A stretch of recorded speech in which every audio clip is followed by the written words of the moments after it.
Salam uşaqlar, hər birinizi salamlayıram. Bugün sizinlə Cəlil Məmmədquluzadənin Anamın kitabı əsərinin qısa təhlilinə baxırıq.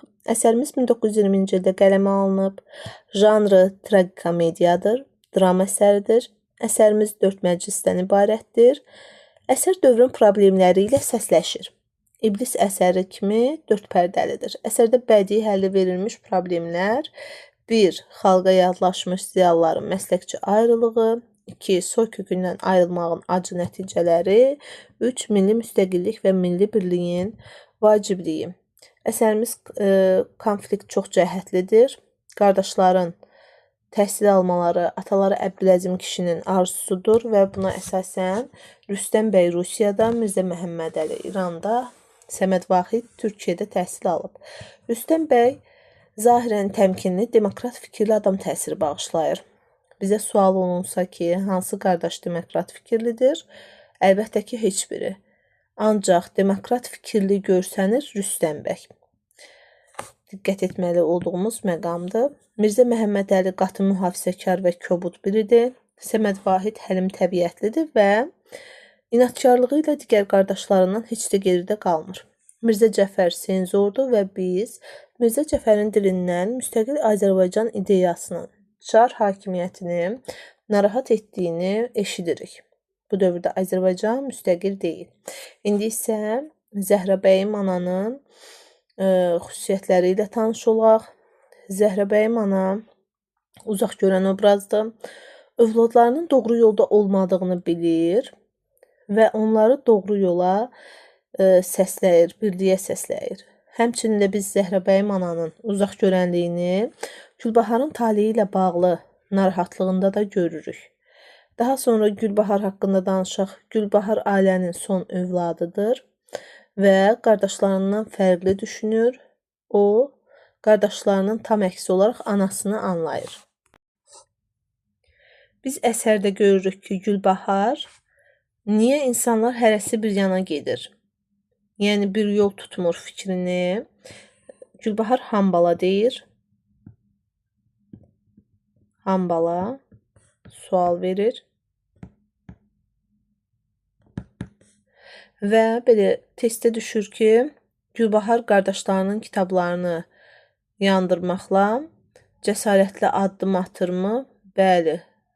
Çünki Gülbahar qardaşlarının tutduqları yolun doğru olmadığını bilir və bunu cəsarətli şəkildə özlərinə də deyir. Əsərimiz monoloq və dialoqlardan ibarətdir.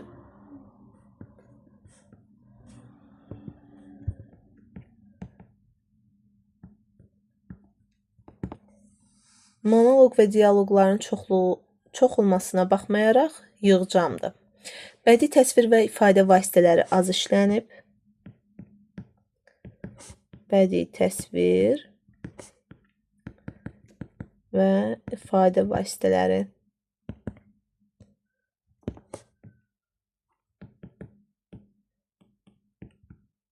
Az işlənib. Əsasən təhrir və kinayədən çox işlənib əsərimizdə. Deməli, qeyd etdik ki, əsərimiz 4 məclisdən ibarətdir.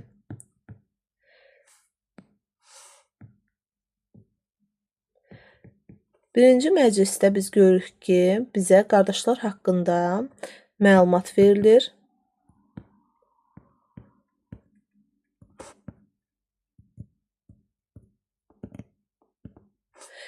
İkinci məclisdə əsərin ideyası bəlli olur. İkinci məclisdə əsərin ideyası bəlli olur.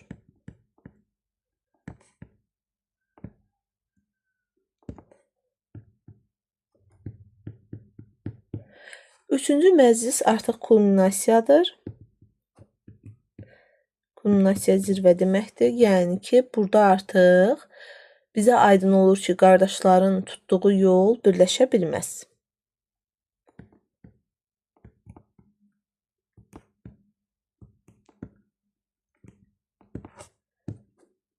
Yol birləşə bilməz.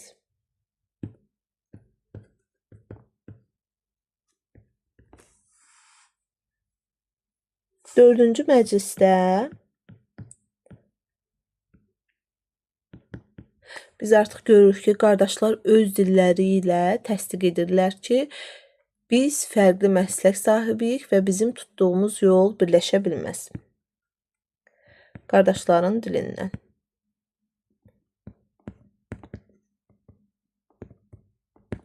Qardaşların nitqini qəlizləşdirən, onların müxtəlif dillərdə danışması və yaxud sözlər istifadə etməsi, alınma sözlərdən daha çox istifadə etmələri, həmçinin də danışıq tərzlərinin fərqli olması idi və bu da qardaşların nitqini qəlizləşdirirdi. Əsərimizdə deməli, qardaşların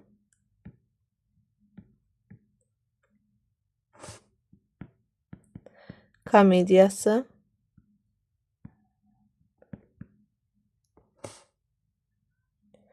Gülbaharın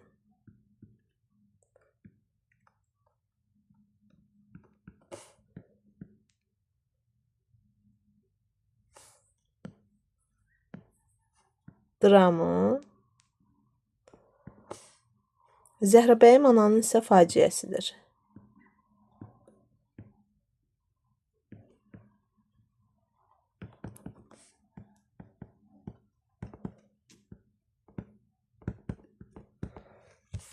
Əsərimiz haqqında qısa məlumat bu qədər.